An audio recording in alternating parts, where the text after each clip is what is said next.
ఇంకొక విషయం, చాలా ఘోరమైన విషయం ఈ రోజు పొద్దున అన్ని పత్రికలలో వచ్చింది. ఈ కులగణన వేసిన తర్వాత మనందరం బాగా బాధపడ్డాం. కులగణన వివరాలు కరెక్ట్ చెప్తలేరు, మీరు కరెక్ట్ చెప్పాలని అడిగినాం, తప్పు చెప్తున్నారని అడిగినాం, దానికి జవాబు చెప్పలేదు.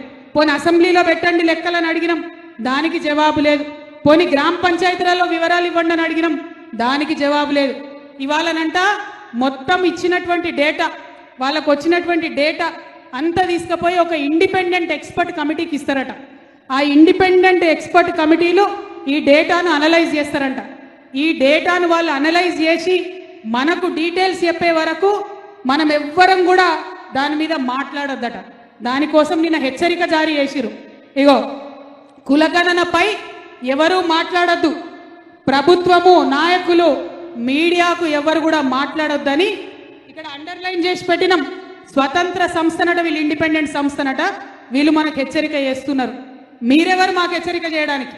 మీకు ధైర్యం ఉంటే, మీకు నిజాయితీ ఉంటే, నిజంగా బీసీల పట్ల కాంగ్రెస్ పార్టీకి చిత్తశుద్ధి ఉంటే మొన్న వేసిన కులగణన వివరాలు మీరు అసెంబ్లీలో పెట్టండి.